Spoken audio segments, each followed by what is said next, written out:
With any new introduction, we have a new set of terms. Here, we'll cover the basics of thinking of ecosystems in a landscape context.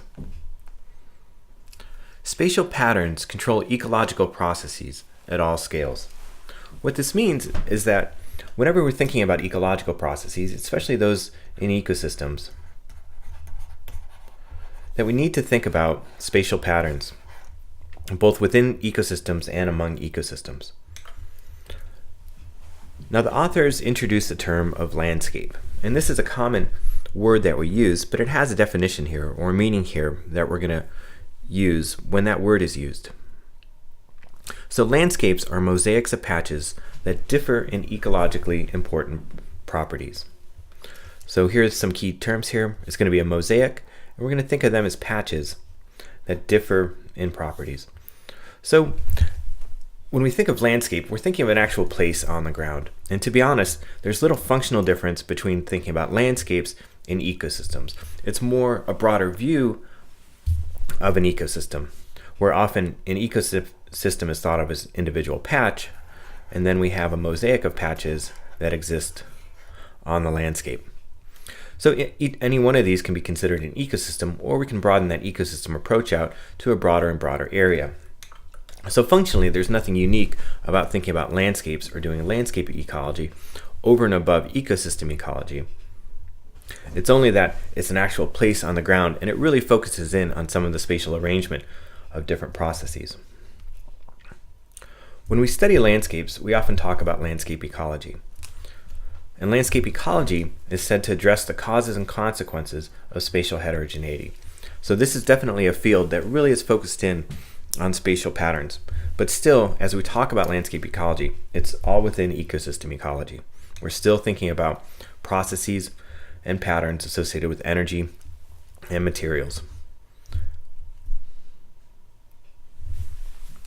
So landscape ecology is really going to focus in on not only how individual patches function, but the interactions among patches.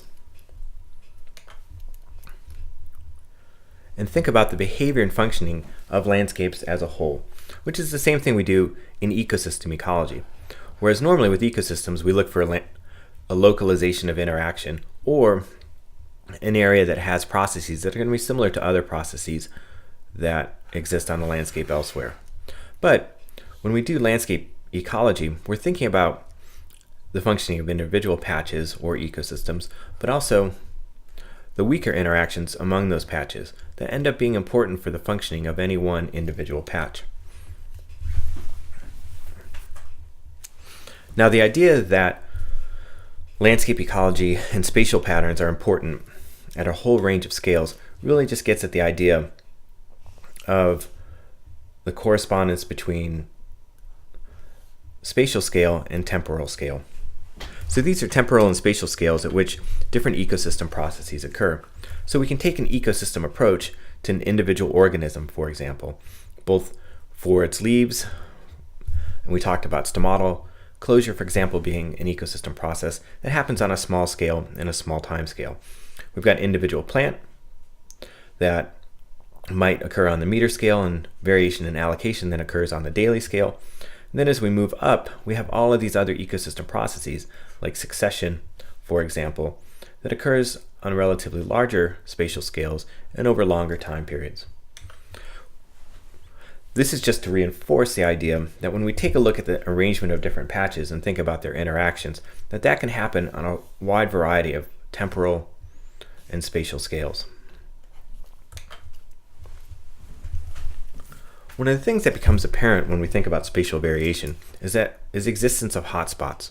So within a landscape, if we're trying to think about areas that have relatively similar processes so that we can extrapolate on them, if we go into an area and take random measurements, there are sometimes areas that have rates of biogeochemical cycling, for example, that occur at much higher rates than the rest of the matrix. And then to get a good average, you're more than likely going to miss a true representation of the entire ecosystem if we don't take into account areas with really high rates. And these are hotspots on the landscape. And those hotspots can exist on a number of scales. So within an ecosystem, It might be on the meter scale, so we can have small disturbances that become hotspots, but also at the landscape scale, at the regional scale, where clear cuts, for example, or disturbances are hotspots. And trying to get a good average and extrapolate out spatially requires that you measure these hotspots as well as the surrounding matrix. So we have to think about hotspots and the matrix, and is one way to think about the importance of spatial heterogeneity. When we do that, we're essentially taking a categorical representation of inherent variation in processes.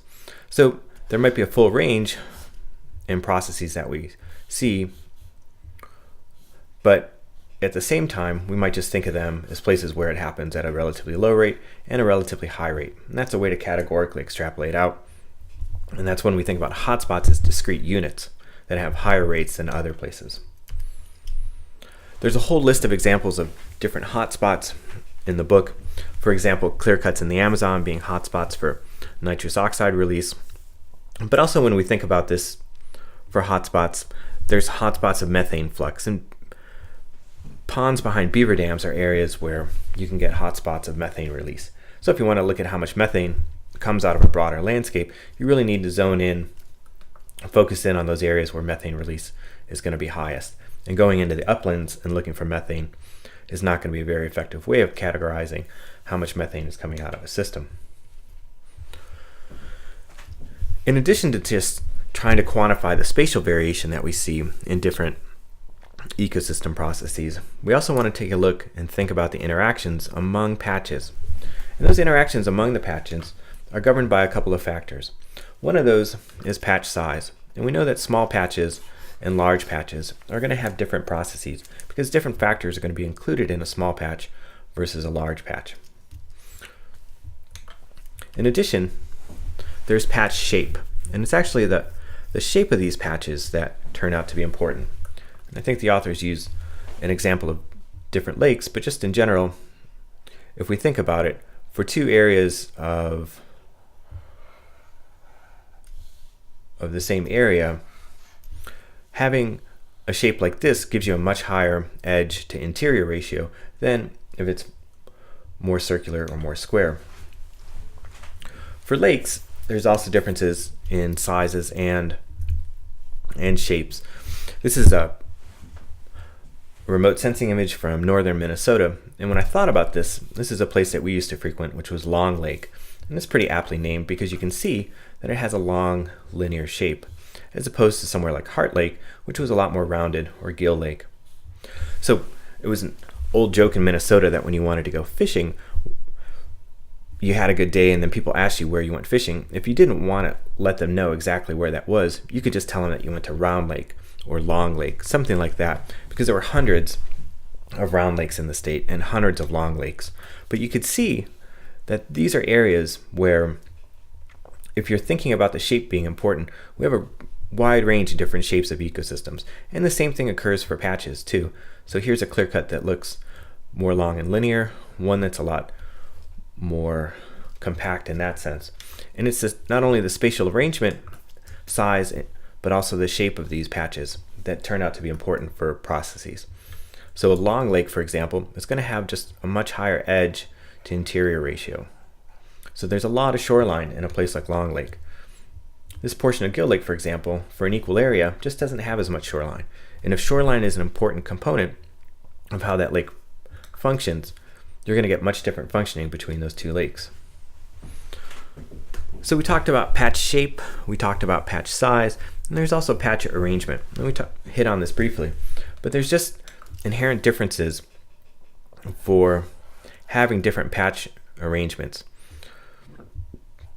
So if you have different patches, but they're all stacked in one corner of a broader landscape versus distributed, you're going to get different interactions between those patches and the surrounding matrix. Lastly, we also have connectivity.